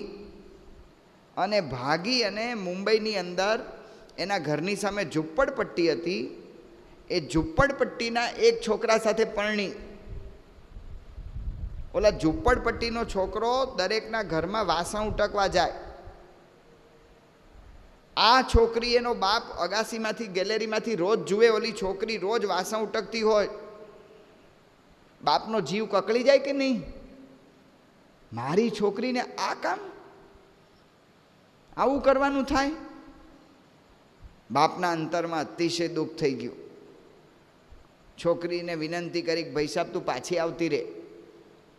છોકરી કે ના, મારે તમને બતાવવું છે. રોજ મને કે કરતા હતા ને, મારે હવે તમને આ બતાવવું છે. એકાદ વર્ષ જેવું ગયું. આ બધો વેગ છે ને, બહુ સમય ટકતો નથી. બધા પ્રેમ લગ્નના દોડાદોડ કરે છે એ વેગ બધા. એટલે એકાદ વર્ષ ગયું ને પછી છોકરીને પસ્તાવો થયો. છોકરીએ બાપને કહ્યું કે મારે પાછા આવવું છે. બાપ કે ના, હવે મારે તને બતાવવું છે. જો આ પ્રશ્ન છે. હવે આમાં કેવી રીતે સમજી શકાય? સારંગપુરની અંદર અમારે એક શિબિર થઈ હતી. શિબિરની અંદર કિશોરો બધા આવ્યા હતા. કિશોરોને અમે પ્રશ્ન પૂછ્યો કે તમારે મા બાપ સાથે શું પ્રશ્નો છે? તો છોકરાઓએ થોડા મુદ્દા કહ્યા હતા. એમણે એમ કહ્યું કે અમારા મા બાપ એક જ આગ્રહ રાખ્યા કરે કે અભ્યાસ કર. કે સ્વામી મારી શક્તિ જેટલી હોય એટલી મારી પાસેથી અપેક્ષા રાખે તો હું એને કદાચ પૂરી કરું, પણ હું માંડ બીકોમ થાવ એવો છું અને મને કે ડૉક્ટર થા. નહીં, ઘણા એના છોકરાને કે બેટા ડૉક્ટર થા. તો ભાઈ તમારે થવું હતું ને, તમને કોણ ના પાડતું હતું? તમારે જ્યારે થવાનું હતું ત્યારે કોઈ ના પાડતું હતું તમને? તે છોકરાની ઉપર શું થાય છે, આપણે 40 વર્ષ જેવું થઈ જાય. અમારા હરિપ્રકાશ સ્વામી કહેતા હતા 30 વર્ષ સુધી તીખો, 40 વર્ષે ચોખ્ખો. તો 40 વર્ષ જાય ને એટલે પછી માણસને ખબર પડી જાય છે કે હવે આમાં કંઈ બહુ આગળ વધાય એવું નથી. હવે હું જ્યાં છું ને ત્યાંથી બહુ આગળ નહીં વધી શકું. એટલે આપણા મનની અંદર જે કંઈ ઈચ્છાઓ રહી ગઈ કે મારે જીવનમાં આમ કરવું છે, મારે જીવનમાં આમ કરવું છે, એ બધી ઈચ્છાઓ પછી છોકરા પર દાબીએ કે તું આમ કરજે, તું આમ કરજે. તમારે કરવું હતું ને ભાઈ સાહેબ એ વખતમાં, તો જો નથી કરી શકતા તો છોકરાઓએ કહ્યું કે મારા મા બાપ અમારી આગળ અભ્યાસની વધારે પડતી અપેક્ષા રાખે છે, અને જો થોડું ઘણો અભ્યાસમાં કાચા પડીએ છીએ તો એક જ ધમકી આપે, જીઆઈડીસીમાં લગાડી દઈશ. કંઈ પણ કાચા પડીએ એટલે એક જ ધમકી કે જીઆઈડીસીમાં લગાડી દઈશ તને. આ એક જ ધમકી આપ્યા કરે છે, વધારે પડતી સૂચના આપ્યા કરે છે. જો આમ કર, આમ કર, એમ સરખામણી કર્યા કરે છે મા બાપ. કાયમ અમારી આગળ વાત કરે કે જોયું ઓલા પશા કાકાનો રમેશ છે ને કેટલો ડાયો છે. તે કાયમ સરખામણી કર્યા કરે ને ત્યારે પછી એમ થાય છે કે એક કામ કરો, અમને ઘરમાંથી કાઢી મૂકો ને રમેશને ઘરમાં રાખો. અમારી સરખામણી કર્યા કરે છે, અમને કાયમ સરખાવ્યા જ કરે છે બીજાની સાથે. અને ખબર નહીં શું થાય છે, પણ અમે મિત્રોની વચ્ચે જ્યારે ઊભા હોઈએ છીએ ને ત્યારે જ મારી મમ્મી આવીને મને કંઈ કે કેમ લેસન નથી કર્યું આમ તેમ. એટલે પણ બધાની વચ્ચે મને શું કામ તમે કહો છો? મિત્રોની વચ્ચે ઉદારી પાડે છે. ભગવાન સ્વામિનારાયણ શ્રીજીમાં આજે બહુ સરસ શિક્ષાપતિની વાત કરી. યાદૃશૈર્યો ગુણૈર્યુક્ત તાદૃશા વચનેન સ દેશકાલાનુસારેણ ભાષણીયો ન ચાન્યથા. જેવા ગુણે જે યુક્ત હોય ને એને એ પ્રમાણે દેશકાળ પ્રમાણે બોલાવો. જેવા ગુણે જે યુક્ત હોય, બાપ જજ હોય, એ જજમેન્ટ આપવા બેઠો અને એનો દીકરો વકીલ હોય તો દેશકાળ પ્રમાણે બોલાવાય. ત્યાં એમ ન કહેવાય કે પપ્પા તમે આ વાત મારી બરાબર છે એમ તમે માનો. એમ કોર્ટમાં ન કહેવાય. કોર્ટમાં એવું કહેવું પડે જજ નામદાર સાહેબ અથવા યોર મેજેસ્ટી, એમ એને વાત કરવી પડે. પછી 2 જણ ઘરે આવી ગયા અને ઘરે ટેબલ ઉપર 2 જણ ખાતા હોય તો ત્યાં એમ ન કહેવાય યોર મેજેસ્ટી જરા દાડામ લંબાવજો ને. ત્યાં એમ ન કહેવાય, ત્યાં એને પપ્પા કહેવાય. દેશકાળ અનુસારેણ, દેશકાળ કયો છે એ જોવું પડે. આપણો નોકર હોય અને પરણવા જતો હોય અને જાન નીકળી હોય, લ્યા રમલા ચડી બેઠો ઘોડા પર, ત્યાં એમ ન કહેવાય એને. એની લગ્નની જાન જાય છે, રમેશભાઈ લગ્ન કરો છો ને, જાઓ અમે ભગવાનને પ્રાર્થના કરીએ છીએ તમારું બધું જીવન સારું જાય. ત્યાં એમ કહેવાય. કોની સામે કોણ ઊભું છે ને જોવું પડે, દેશકાળ પ્રમાણે બોલવું પડે. છોકરા બધા ઊભા હોય ને એની વચ્ચે આપણે છોકરાને ઉતારી પાડીએ અને બહુ ભારે પડે છે. એને 2-5 જણા ઊભા હોય એની વચ્ચે જો આપણે કંઈ કહીએ ત્યારે એને એકાંતમાં કહેવું પડે. એટલા માટે મહારાજે કહ્યું કે કોઈ વાત કરી હોય, સાચી વાત હોય ને તો પણ એને એકાંતમાં કહેવી, એવું શ્રીજી મહારાજે કહ્યું. તો દેશકાળ પ્રમાણે બોલાવું. તો છોકરાઓએ કહ્યું કે અમારા મિત્રોની વચ્ચે અમને ઉતારી પાડે છે. પછી કે અમારા પર શંકા રાખ્યા કરે છે. એક છોકરો હતો, એ છોકરો થોડો દેખાવડો હતો અને મને મળવા આવ્યો. આમ તો મને બહુ છોકરા ઓછા મળતા, અમારે સંતોની સાથે જ વધારે સંપર્ક. અને મને એણે કહ્યું કે સ્વામી મારે પ્રશ્ન છે. એટલે મેં કહ્યું ભાઈ શું પ્રશ્ન છે? કે પ્રશ્ન એવો છે કે હું આવી રીતે દેખાડો છોકરો હતો કે છોકરીઓ મારી પાછળ પડી જાય છે અને મને ફોન કર્યા કરે છે. હું આમ રસ્તામાં જતો હતો આમ વચ્ચે આવીને આમ ઊભી રહી જાય, એવું બધું થાય છે. આપણે સત્સંગી છીએ એટલે સત્સંગી હોય એટલે કંઈ બીજું ગેરવર્તન કરાય નહીં. તો મારે શું કરવું? એટલે મેં એને એવું કહ્યું કે તું એક કામ કર, તારી મમ્મીને આ વાત કર, તારી મમ્મીને વાત કર અને મમ્મીને કહેજે. તો મમ્મી શું બહેનો અંદર અંદર વાત કરી શકે, એટલે એને વાત કરીને સમજાવી દે. તો કે સ્વામી, હું એટલા માટે તમારી પાસે આવ્યો છું, મેં મમ્મીને તો આ વાત કરી દીધી. મમ્મીને જ્યારે મેં વાત કરી ત્યારે મમ્મીએ મને શું કહ્યું? મમ્મીએ મને એમ કહ્યું કે તું જ કંઈક આઘો પાછો થતો હોઈશ એટલે જ છોકરીઓ તારી પાછળ પડે છે.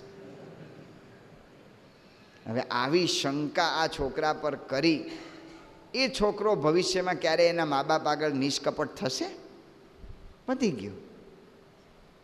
શંકા, આ છોકરાઓના પ્રશ્ન. છોકરાઓના મા બાપને પૂછ્યું હતું, ભાઈ તમારે શું પ્રશ્ન થાય છે તમારા છોકરાઓ વારે? તો એના મા બાપે કહ્યું કે ભાઈ અમારા છોકરા છે ને એ કોઈ રીતે તૈયાર નથી કોઈ વાત સમજવા માટે, ને કંઈ પણ વાત કરીએ છે ને તો શું કહે છે, ઘર છોડીને ભાગી જઈશ. જોજો છોકરાઓ ઘર છોડીને ભાગી જાય ને પછી એનો ફોટો આપવામાં આવે છાપામાં, એમાં રાજી હોય છે કે એનો ફોટો આપે કે ભાઈ તું ગમે ત્યાંથી પાછો આવજે, કારણ કે માં 3 દિવસથી ખાતી નથી. કાંઈ માં જ ન ખાય, કાંઈ ગમે તે જાહેરાતમાં જુઓ ને કે માં જ ખાતી ન હોય, બીજા બધા જ ખાતા હોય ઘરમાં.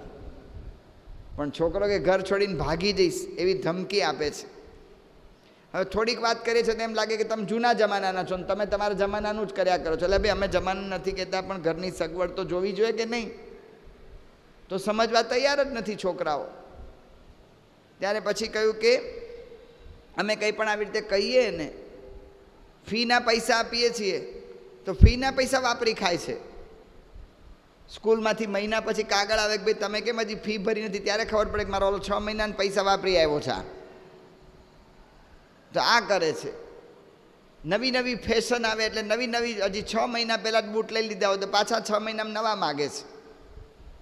અને ના પાડીએ તો કે તમારે મારા વિશે પ્રેમ જ નથી. લ્યો, આ મા બાપના પ્રશ્ન છે, ઓલા છોકરાના પ્રશ્ન છે. 2 જણ સાચા છે. મા બાપને સાંભળીએ ત્યારે એમ લાગે મા બાપ સાચા છે, છોકરાને સાંભળે ત્યારે લાગે છોકરા સાચા છે.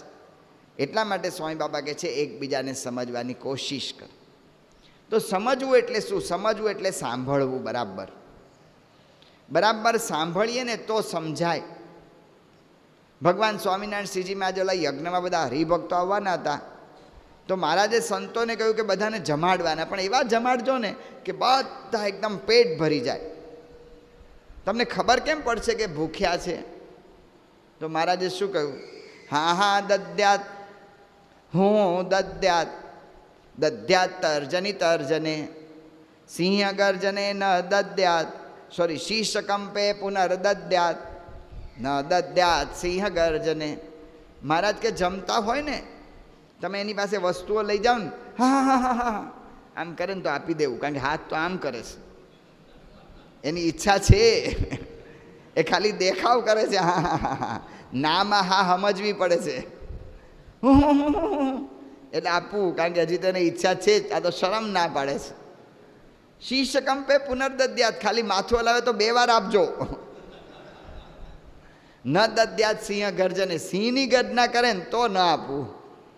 જો સમજવું પડે છે, નામાં હા હોય છે ને હામાં ના હોય છે. ઘરમાં વાત કરીએ કે આપણે હવે આ ફરવા જવું છે, તો જવાબ આવે કે ભાઈ હવે કાંઈ જવું નથી. ક્યાં અત્યાર સુધી લઈ ગયા છો? એનો અર્થ શું થાય છે કે તમે અત્યાર સુધી નથી લઈ ગયા, બાકી આજે જવું તો છે જ.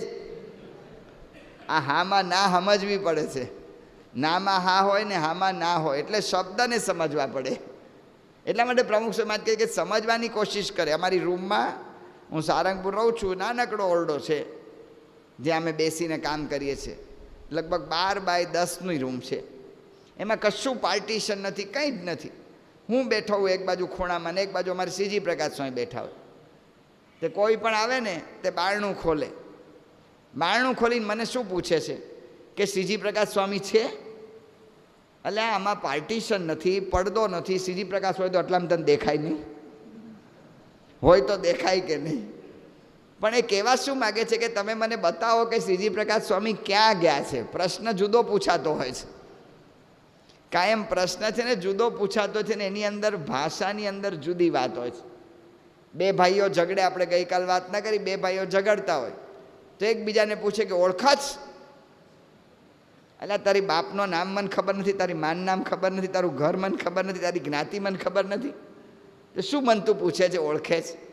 એ શું કહેવા માગે છે કે મારું બળ છે ને તારા કરતાં વધારે છે, એમ કહેવા માગે છે. તો સમજવું પડે. યોગી મહારાજ બોધ કથાની બહુ સરસ વાત કરતા. બાપ હતો અને બાપે છોકરા માટે પૈસા ઘણા રાખેલા અને છોકરાને કહી ગયેલા કે જો આ પૈસા ખૂટે એમ નથી, પણ તમે નિયમ ધર્મમાં પાકા રહેજો ને વાપરજો, મુશ્કેલી આવે ને ત્યારે આ પેટી ખોલજો. છોકરા બધા ઉડંગ પટંગ હતા. બાપ ગયા ને 5 વર્ષમાં તો બધી મિલકત વેચી ખાધી. એ ઉડાવ્યા બધા પૈસા. મુશ્કેલી આવી ગઈ ઘરમાં મુશ્કેલી આવી ગઈ. હવે શું કરવું? એટલે ઘરમાં મુશ્કેલી આવી એટલે તરત ઓલી પેટી ખોલી અને અંદર કાગળ હતો, વાંચ્યો. કાગળમાં બાપ લખીને ગયા હતા કે આસો સુદ દશમના સવારે 10 વાગે મંદિરના શિખરમાં સોના મોરો દાટી છે. એના બાપ મંદિર બંધાવી ગયેલા. તો કહ્યું કે આસો સુદ દશમના સવારે 10 વાગે મંદિરના શિખરમાં સોના મોરો દાટી છે, એ લઈ લેજો. છોકરા તો તરત દોડ્યા.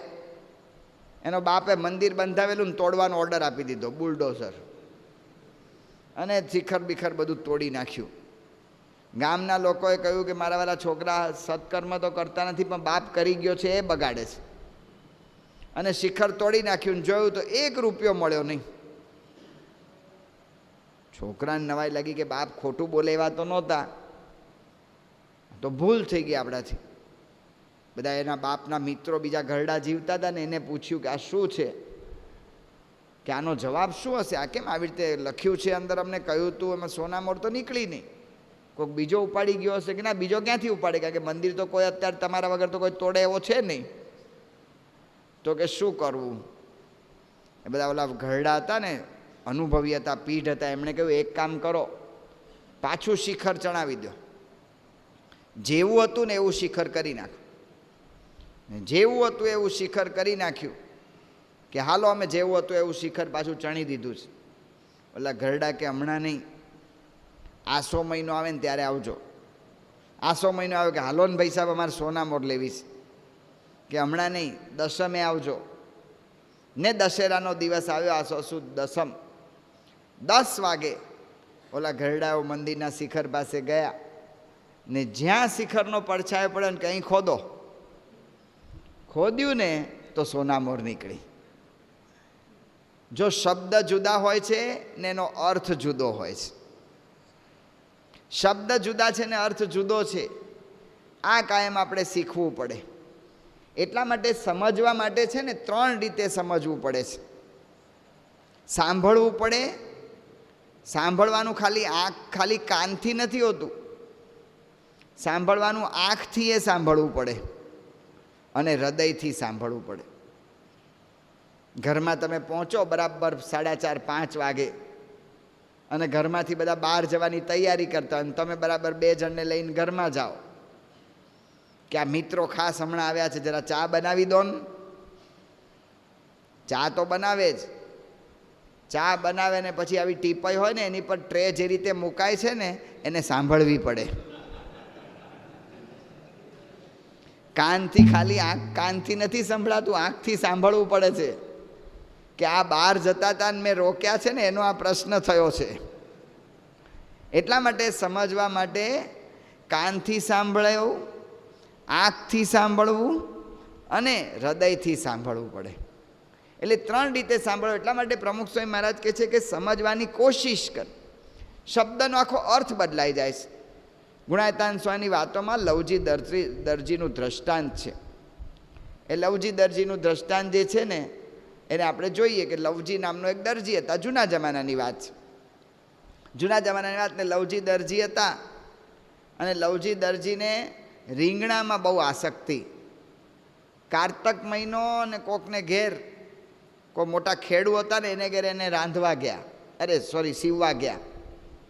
અને સીવવા ગયા ને ઓલા ખેડૂએ તો રીંગણા નવા કરેલા, તે કુણા માખણ જેવા રીંગણા આવ્યા. ટોપલો ભરીને રીંગણા મૂક્યા ત્યાં ઓસરીમાં. દરજી સીવતો જાય ને રીંગણા જોતો જાય. ઓલા પટેલને થયું કે આ છે ને મને રીંગણા પચવા દેશે નહીં.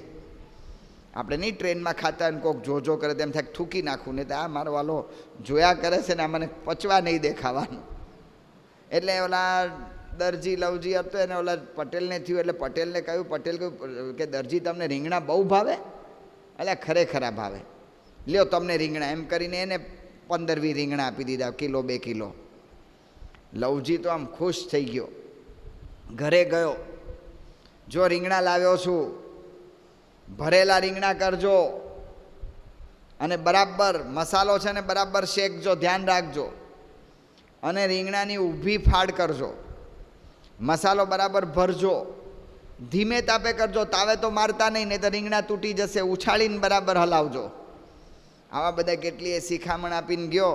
એના પત્ની કે મૂકી દો ને હું બધું કરું છું. લવજી દરજી ઓલું સીવ્યા કરે અને સીવે અને સીવતો હતો ને એમાં પછી એને વિચાર રીંગણાના જ આવ્યા કરે. તે તરત આમ હજી તો રોજ તો 12-1 વાગે નીકળે, પણ આ તો 11:30 ઘરે પહોંચી ગયો. ઘરે 11:30 પહોંચી ગયો. કારણ કે સીવતા સીવતા વિચાર આવે કે એ રીંગણાનો હવે થઈ ગયો હશે ને, રીંગણા ભરાઈ ગયા હશે ને, હવે વઘાર મૂક્યો હશે ને, શેકાતા હશે ને. એમાં રીંગણાનું ભજન ચાલતું હતું ને ઘરે ગયો. અને જ્યાં ઘરે ગયો રીંગણા, અને એના પત્નીને કહ્યું કે જમવાનું, કે ચલો તૈયાર જ છે. એટલે એના પત્નીએ થાળી મૂકી, થાળીમાં રોટલો અને અમારે ફોતરાવાળી મગની દાળ 2 થાળીમાં મૂક્યું. અને લવજીએ જોયું કે રીંગણા, કે તો નથી કર્યું શાક. આના કરતાં તો સાંગા પટેલના કૂવામાં પડીને મરી ગઈ હોત તો સારું હતું. એના પત્નીને ચાનક ચડી ગઈ. તે બેડું લઈને બહાર નીકળી. તે કોક બહેનોએ, યોગી મહારાજ કે ઓલા બહેનોએ રોક્યા એને કે તમે આમ ક્યાં પાણી ભરવા જાઓ છો? આપણા ઘરની બાજુમાં જ કૂવો છે ને. કે ના, મારા ધણીને છે ને સાંગા પટેલના કૂવાનું પાણી વધારે ફાવે છે. તે સાંગા પટેલના કૂવે ગઈ અને બાઈએ પોતાના કપડાની હારે પથ્થરો બાંધ્યો અને અંદર કૂવામાં પડીને બાઈ ડૂબીને મરી ગઈ. રવજી દરજીને બચારાને રીંગણાનું તો એક બાજુ રહ્યું, રડવા માંડ્યો, ભાઈ સાહેબ શું કરું? પત્ની જતી રહી, ઘરમાં કામકાજ બધા અટકી ગયા, નવા લગ્ન કરવા શક્તિ નહીં. તે 12 વર્ષ મુંબઈમાં દરજી કામ કર્યું. ત્યારે કંઈક થોડા પૈસા મળ્યા ત્યારે ફરી લગ્ન કર્યા. તે ગુણાદિતાનંદ સ્વામી કહ્યું કે 12 વર્ષે લવજી દરજીનો વઘાર બેઠો. આ વઘાર 12 વર્ષે બેઠો, ઘરમાં ઝઘડો થયો ને એમાં. તો કહેવાનું શું કે જો સમજવાની કોશિશ કરે, આપણે વિચાર કરીએ છીએ સમજવાની કોશિશ કરે. લવજી દરજી એના પત્નીને કહ્યું કે આના કરતાં તો સાંગા પટેલના કૂવામાં પડીને મરી ગઈ હોત તો સારું હતું. તો લવજી દરજીને એ જ કહેવું હતું, તો પછી રડ્યો શું કામ મરી ગઈ ત્યારે? જો તારે મારી જ નાખવી હતી તો રડવું નહોતું. પણ એનો કહેવાનો ભાવ જુદો હતો. આપણે વાત કરીએ છીએ શિખરમાં પૈસા દાટ્યા છે, પણ કહેવાનો ભાવ જુદો હોય છે. ભાષા જુદી છે, ભાષા જુદી, પણ એનો કહેવાનો અર્થ જુદો છે. લવજી દરજી એમ કહેવા માગતો હતો કે ભાઈ સાહેબ, મારા ઘરમાં એક રીંગણાના શાક જેવી મારી વાત હોય એટલું તો મારું કયું થવું જોઈએ ને. બીજું કંઈ ના કયું કરો તો કાંઈ વાંધો નહીં, પણ શાક જેવું તો મારી ઈચ્છા મુજબ બનાવો. હું ઘરનો ધણી છું. તો એના પત્નીનો હેતુ એ સારો હતો. કેમ કે મારે કાઠિયાવાડમાં કેવું છે કે હવે બધું શરૂ થઈ ગયું, પણ પહેલાં કેવું હતું કે એક જ વસ્તુ હોય. જો શાક હોય ને તો દાળ હોય, ને દાળ ન હોય, ને દાળ હોય ને તો શાક ના હોય. અમે ગામડે ગયા ને, તે અમે શરૂઆતના વર્ષોમાં ગામડે ગયા તો ઓલા લોકો બધા લોટ આપી ગયા ને દાળ આપી ગયા. એટલે અમે કહ્યું કે શાક, કારણ કે રાંધવાનું હતું. એટલે પૂછ્યું ભાઈ શાક? એ કે સ્વામી આ દાળ છે ને એને જ શાક કહીએ છીએ. એક જ વસ્તુ થાય. એના પત્નીનો હેતુ એટલો હતો કે ઘરમાં આપણે દાળ ઓરાઈ ગઈ હતી. લવજી દરજી આવ્યો એની પહેલાં, કારણ કે દાળ ઓરાઈ ગઈ હતી, ચૂલે ચડી ગઈ હતી. હવે રીંગણા કરે તો બેમાંથી એક બગડે તો ઘરમાં નુકસાન ન જાય. તો પત્ની આટલું સમજાવી ન શક્યા. તો આમાં શું કરવું પડે કે લવજી દરજીને સમજવો પડે. જ્યારથી રીંગણા આપી ગયો ને, કે જે ભાષામાં રીંગણા આપી ગયો છે ને એને અતિશય આસક્તિ થઈ ગઈ છે, સમજવું પડે. કારણ કે 5 વખત નિરૂપણ કર્યું કે ઊભા ફાડિયા કરજો ને, વઘાર બરાબર ભરજો ને, તાવે તોડાવશો નહીં. હવે આને આસક્તિ ફૂલ થઈ ગઈ છે. એને શું કરવું પડે? દાળ ઓરાઈ ગઈ છે તો આપણે વિચાર કરવો પડે કે ધારો કે હું લવજી દરજી હોઉં તો હું શું કરું, અને પૈસા બચાવવાના છે તો શું કરવું પડે કે શરત આવે ને ઘરમાં ત્યારે રોટલો ઓલી દાળની થાળી મૂકી ન દેવાય. ઓહો આવી ગયા, આ તો આપણે અમે અમારા રીતે વિચારીએ છીએ, તમને વધારે અનુભવ આની અંદર, તો કે આવી ગયા તમે, કે બહુ સારું થયું આવી ગયા, ચલો તમારા માટે રસોઈ સરસ તૈયાર કરી છે. રીંગણા તમે લાવ્યા હતા ને એવા કૂણા માખણ જેવા છે ને કે આ રીંગણાનું શાક તો બહુ અદ્ભુત થાય. એટલે મને થયું કે ઉતાવળે અત્યારે બનાવું તો સારું નહીં થાય, પણ તમે સાંજે ચાખજો, તમે ભૂલી જશો, તમે શાક સિવાય બીજું રોટલા બોટલા કંઈ ખાશો જ નહીં. એટલે અત્યારે આ દાળના રોટલા ખાઈ લો, પણ સાંજે તમે ચાખીને મને કહેજો. જો આમ બોલ્યા હોત ને તો વાંધો ન આવત. એકબીજાને સમજવાની કોશિશ કરે. જો પ્રમુખ સ્વામી મહારાજ કહે છે સમજવાની કોશિશ કરવી પડે છે, કોશિશ નથી થતી ને એમાં પ્રશ્ન થાય છે. એટલા માટે સાંભળવું પડે. જો બરાબર સંભળાય ને તો જ સેવા થાય. તો એટલા માટે સ્વામી બાપા કહે છે કે ઘરમાં બાપે દીકરા સાથે, દીકરાએ બાપ સાથે, નાના નાના સાસુએ વહુ સાથે, વહુને સાથે, બધા એકબીજાને સમજવાની કોશિશ કરે ને તો દરેકની લાગણી સારી હોય છે, દરેકની લાગણી હોય છે. આ તો પહેલેથી જ વિરોધ કરવા માંડે. આજે જે ઘરમાં ગયા હતા, બાપે એના દીકરાને ભણાવી ગણાવીને મોટા કર્યા છે, આખું મકાન કરી આપ્યું, દીકરો એના બાપની સામે જોવા તૈયાર નથી.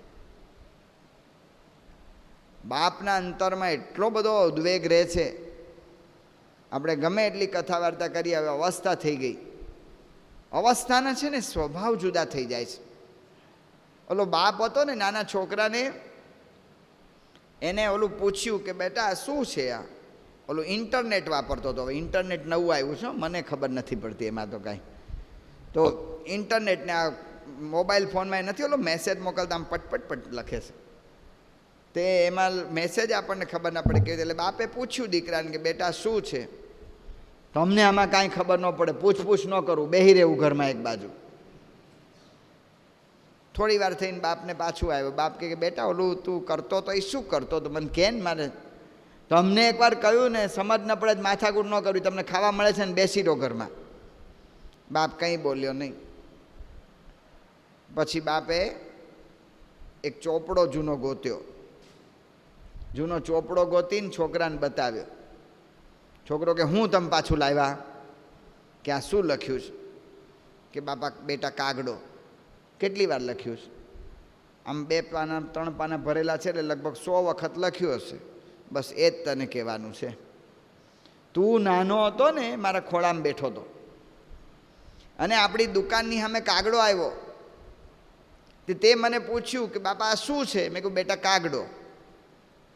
પાછું થોડી વાર થયું તે મને પૂછ્યું બેટા શું છે? બાપા શું છે? બેટા કાગડો. મેં 100 વખત તને કહ્યું તું, મેં 100 વખત એટલા માટે અહીં લખ્યું છે કોક વાર તને બતાવવા થાય કે તારી આ પરિસ્થિતિ હતી. આ હું જે તને કહું છું ને એ એના માટે તને કહું છું કે તું મને સમજવા પ્રયત્ન કરજો. સમજવા પડે વૃદ્ધોને. આ તો ઓલા ઘરડા ભાભા હતા, અમારે ભાભા કે, હો અહીંયા શું કે મને ખબર નથી આ વિસ્તારમાં, તે ઘરડા ભાભા હતા. તે છોકરાને બધી મિલકત વેચી દીધી, મિલકત વેચી દીધી. હવે પછી ઘરડા ભાભા કે છે મારે કોને ઘેર રહેવું? તે 2 છોકરાએ નિર્ણય કર્યો કે આપણે એક કામ કરીએ, છાપરેથી ભાભાને પડતો મૂકીએ, ચત્તો પડે તારો ને ઊંધો પડે મારો. ભાભો કે ભાઈ સાહેબ મારે પડવું નથી, એના કરતાં હું વૃદ્ધાશ્રમમાં જાઉં.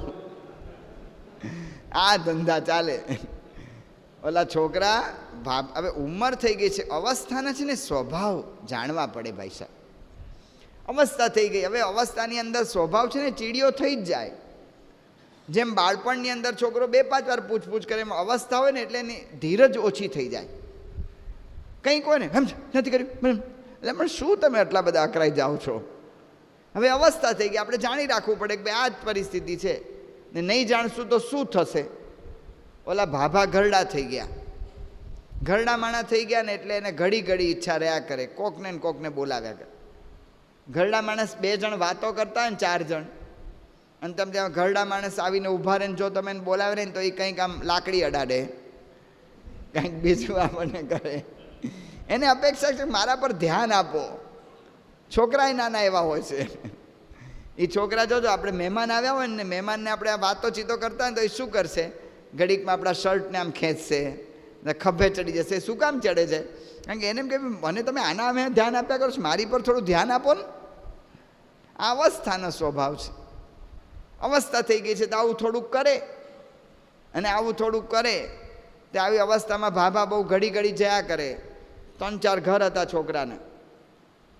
તે કોક વાર આને કે મને પાણી પીવું છે, લઈ લો ને ગોળામાંથી, માટલામાંથી લઈ લ્યો, પણ કે મારાથી દાદરા નહીં ચડાય. એટલે ઓલી વહુએ કાઢીને પાછું પાણી આપવાનું. બેસે પાછા કે મારે આમ જોઈએ છે. એટલે વહુઓ કંટાળી ગઈ. બધાએ રાતના નક્કી કર્યું કે ભાઈ ભાભાને છે ને અહીંયા આવવાનું જ નહીં, આ ઓસરીએ પગ નહીં મૂકવાનું. પણ એને વસ્તુ જોઈતી હોય તો ભાભો કે હું શું કરું કે તમને ઘંટ આપી દઈએ છીએ, એ ઘંટ તમારે વગાડવાનો, એટલે છોકરા તમને આપી જશે, પણ તમારે અહીંયા આવવાનું નહીં, તમારી કચકચ અમને ભારે પડે છે. સારું. એક ઘરની બહાર મોટો ફળિયું હોય ને, એમાં એક સામાન્ય છાપરું કરી આપ્યું પતરાનું. બાબાનો ખાટલો નાખી દીધો, એક પંખો નાખી દીધો, અને ઘંટ બાંધી દીધો. અને બાબાને કહ્યું કે તમારે માગવા અંદર નહીં આવવાનું, ઘંટ વગાડજો એટલે છોકરા આવી જશે. બાબો ઘંટ વગાડે, 10 મિનિટ થાય ને ઘંટ વાગે. એટલે એની મા છોકરાને મોકલે, જા બેટા જોઈ આવતો બાબાને શું જોઈએ છે. એટલે બાબો કંઈ માગે, વારંવાર ઘંટ વાગે. છોકરાઓએ વિચાર કર્યો કે મારો વાલો દાવ લેવાનો સમય આવે છે ને એમાં અહીંયા દોડવું પડે છે.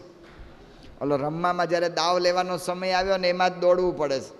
તે છોકરાઓએ નક્કી કર્યું. છોકરાઓ ભાભાની આગળ ગયા ને ભાભાને આમ રમાડવા માંડ્યા ને હેત કરવા માંડ્યા ને એમ કરવા માંડ્યા. ને 2 છોકરા હોશિયાર હતા. ઓલી બાજુ બીજા 2-4 છોકરા ભાભાને ટોળે વળી ગયા ને 2 છોકરાઓ ડબલા પર ડબલું મૂકીને ઘંટ ઉતારી લીધો. ક્યાં મૂકવો? ઘંટ લઈને ઘરમાં કબાટમાં મૂકી દીધો. સાંજે છોકરાઓ ઘરે આવ્યા, ભાભાના છોકરા બધા. પૈસા મૂકવા માટે કબાટ ખોલ્યો, તે ઘંટ અંદર જોયો. એટલે આ ભાભાને માટે ઘંટ બાંધેલો અહીંયા કોણે મૂક્યો? છોકરાઓ કે અમે મૂક્યો. તે કેમ અહીં મૂક્યો? કે તમે ઘરડા થશો ત્યારે નહીં જોઈએ ઘંટ, આ એના માટે મૂક્યો. જો આ સમજાશે નહીં ને, સમજવાની કોશિશ કરે, સમજાશે નહીં તો આપણા માટે ઘંટ બંધાવવા તૈયાર જ છે બધા. એટલા માટે પ્રમુખ સ્વામી મહારાજ કહે છે કે સમજવાની કોશિશ કરો, વડીલોને આદર આપો. વડીલોને આદર આપો, કારણ કે એનો સ્વભાવ ચીડિયો થઈ ગયો હોય. એને સમજવાની કોશિશ કરો, બાળકોને સમજવાની કોશિશ કરો, કે અત્યારનો જમાનો બદલાઈ ગયો.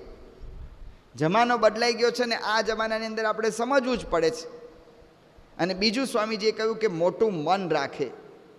મોટું મન રાખે કહેતા કે અમે કેટલ કેમ્પ કર્યો હતો 87ની સાલમાં, અને 87માં કેટલ કેમ્પ કર્યો હતો. અને કેટલ કેમ્પની અંદર ત્યાં બધા હરિભક્તોને બધા આવ્યા હતા. એમાં નક્કી એવું કર્યું હતું કે જેના બળદ રાખ્યા હોય એ ખાલી 1 મહિનો સેવા આપે તો આપણે 10 મહિના કેટલ કેમ્પ રાખવાનો છે, એમાં થઈ રહે આપણું. ને પોતાના બળદો એટલે સચવાય વધારે. તો એ મારા વાલા શું કરે, ઓલા માણસો જેના બળદ આવ્યા હતા એ છે ને ઓલા ગમે ત્યાંથી રાતના જાગે અને 4 બધી ભેગી કરી હોય ઢોર માટેની, એમાંથી લઈ લે અને એના બળદને વધારે નાખી આવે. પાછા બીજું શું કરે કે ઓલા બળદને પાણી પાવાના હોય, રોજ પાણી પાવું પડે. 8 બળદ એક જણને સોંપેલું, 2 ટાઈમ પાણી પાવાનું અને 2 ટાઈમ નીણ કરવાની. તે નીણે ન કરે, અરે નીણ તો કરે પણ પાણી પાવા ન લઈ જાય, કારણ કે પાણી પાવા એને છોડવાનો અને અવાડે લઈને પાણી પાવાનું પાછો બાંધવાનો. તે મારા વાળા લઈ ના જાય, આપણને ખબર ના પડે. ઓલા બળદ ખાય નહીં ને ત્યારે ખબર પડે કે આ ખાતા કેમ નથી. ડૉક્ટર આવે રોજ એક ઓલો પશુનો, એને પૂછ્યું કે આને ખવડાવ્યું, આને પાણી જ નથી પાયું એટલે નથી ખાતા. આવા થોડા હરામી વેડા કરે સેવામાં. એટલે મેં બાપાને ફરિયાદ કરી કે બાપા આપણે આના ઢોર રાખીએ, આપણે કાંઈ લેવા દેવા નહીં, કશું નહીં, કાંઈ નહીં. આપણે એની સેવા કરીએ છીએ, એના ઢોર રાખીએ, એટલી વ્યવસ્થા આપીએ છીએ. એ લોકો એનું કામ છે એટલું એ કરતા નથી. તો બાપાએ મને શું કહ્યું કે નારાયણ મુનિ, આપણે છે ને મોટું મન રાખવું. મોટું મન રાખવું એટલે કે એને માફી આપી દેવી. જો પ્રમુખ સ્વામી મહારાજ કહે છે કે સમજવાની કોશિશ કરે અને મોટું મન રાખે. ઘરની અંદર કંઈ નાનો મોટો પ્રસંગ બની જાય ને ભાઈ ભૂલી જતા શીખવાનું. આ તો યાદ રાખે, ઓલા દાડે તમે મને નહોતું કહ્યું તો જુઓ તમે આજે શું કર્યું, એને વ્યાજ સહિત પાછું આપે. તો કહેવાનું શું છે કે મોટું મન રાખે, ભૂલી જવું, ક્ષમા આપી દેવી. શાસ્ત્રીજી મહારાજ પાસે એક હરિભગત આવ્યા. એમાં એવું થયું હતું કે હરિભગત બહુ સ્થિતિ સંપન્ન હતા, પૈસાદાર હતા. એટલે શાસ્ત્રીજી મહારાજે હરિભગતને કહ્યું કે આ એક ગરીબ હરિભગત છે ને, એને તમે થોડાક પૈસાની મદદ કરો. એટલે સાસીમાના કહેવાથી ઓલા હરિભક્તે ગરીબ હરિભગતને પૈસાની મદદ કરી હતી. અને મદદ કરી હતી, પણ પછી તમને બધાને ખ્યાલ છે કે જ્યારે ગરજ હોય ને ત્યારે તો માણા એટલો બધો આપણે આગળ લટુડા પટુડા કરે ને, જેવી ગરજ પતે ને પછી આપણી હામોય દેખાય નહીં. એટલે ઓલા હરિભગતને પૈસા આપવાના હતા, એ આઘા પાછા થયા કર. ઓલા હરિભગત એને બહુ વાત મળવા પ્રયત્ન કરે પણ મળે જ નહીં. એટલે પછી શાસ્ત્રીજી મહારાજ એની પાસે ઓલા હરિભગત આવ્યા જેણે પૈસા ધીર્યા હતા, અને એમાં એને તો ગુસ્સો કાબૂમાં ના રહ્યો. શાસ્ત્રીજી મહારાજને ગાળો આપી કે તમારા કહેવાથી મેં પૈસા આપ્યા છે, તમે જ આવા છો તેવા છો, બીજું ત્રીજું. એના ગુરુ એને ગાળો આપી દીધી. સાસીમાં જ કાંઈ બોલ્યા નહીં. માળા લઈને સ્વામિનારાયણ સ્વામિનારાયણ સ્વામિનારાયણ સ્વામિનારાયણ ભજન. ઓલા હરિભગત તો ગાળો આપીને જતા રહ્યા. ગુસ્સો આવે ને ત્યારે આપણને કોઈ ભાન રહેતું નથી. ગુસ્સો આવે ત્યારે પછી ભાન રહેતું નથી, પણ ગુસ્સો સમી જાય ને પછી આપણને થોડુંક આમ ખ્યાલ આવે છે. તે ગુસ્સો બધો ઉતરી ગયો. ઓલા હરિભગતને થયું કે મેં મારા ગુરુને ગાળો આપી. પાછા આવ્યા શાસ્ત્રી મહારાજ પાસે. સ્વામી મારી ભૂલ થઈ ગઈ, મેં તમને ગાળો આપીને મારી ભૂલ થઈ ગઈ, મને માફ કરો. શાસ્ત્રીમાં શું બોલ્યા કે તમે જ્યારે પહેલાં આવ્યા હતા ને ત્યારે તમારે વિશે જેવો ભાવ હતો એવો જ અત્યારના પણ મને તમારે વિશે ભાવ છે. કારણ કે અમે છે ને ઉધારનો ચોપડો જ રાખતા નથી, અમે જમાનો જ ચોપડો રાખીએ છીએ. જો આ ઘરમાં જમાનો જ ચોપડો રાખવાનો હોય, ઉધારનો ચોપડો રાખીશું ને તો પ્રશ્નનો કોઈ અંત જ નહીં આવે. જમાનો જ ચોપડો. જો આપણે ગઈકાલે રામચંદ્ર ભગવાનની વાત કરી, એમણે ઉધારનો ચોપડો જ ન રાખ્યો. થઈ ગયું તો થઈ ગયું, ભગવાનની ઈચ્છા.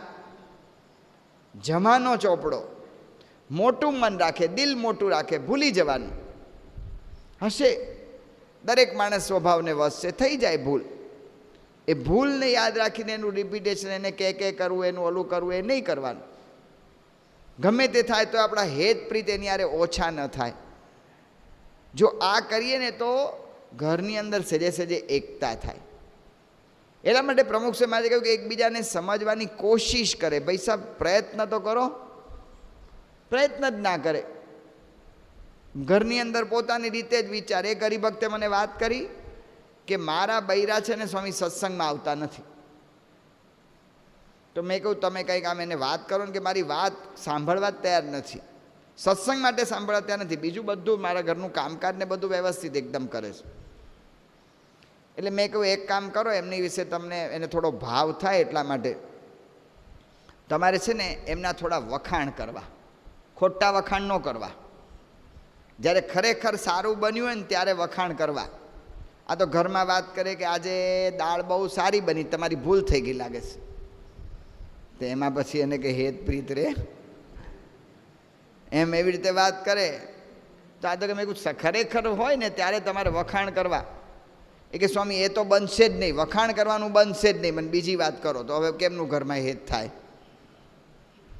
એટલા માટે બાપા કહે છે કોશિશ કરે, એકબીજાને સમજવાની કોશિશ કરે, મોટું મન રાખે. સ્વામી કે કોશિશ તો કરો, કોશિશ જ ના કરે.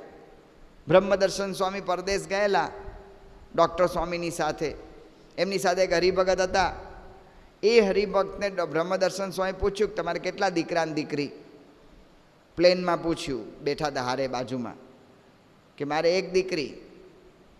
પણ કે એ દીકરી સત્સંગમાં આવે છે કે ના? કે કેમ નથી આવતી? કે સ્વામી વાત મૂકી દો ને, એ તો મુસલમાનને પરણવાની છે. બ્રહ્મદર્શન સ્વામી કે તમે આટલો સમાગમ કરો છો ને તમારી દીકરી મુસલમાનને પરણશે? એને તમે ના નથી પાડતા? કે ના શું પાડું, 2 વર્ષથી હું ને મારી દીકરી બે બોલતા જ નથી, 2 વર્ષથી બોલતા નથી. આ તો આપણને લાગે છે પરદેશની વાત, દેશમાં પણ એ જ પરિસ્થિતિ છે. અહીંયા એક શહેરમાંથી એક છોકરો ભાગીને સારંગપુર આવી ગયેલો. એનો ને એને બાપનો કેવો વ્યવહાર ચાલે. છોકરો જુવાન, લગભગ 22 વર્ષનો હતો. રોજ એના બાપને એના છોકરા બે બોલે જ નહીં.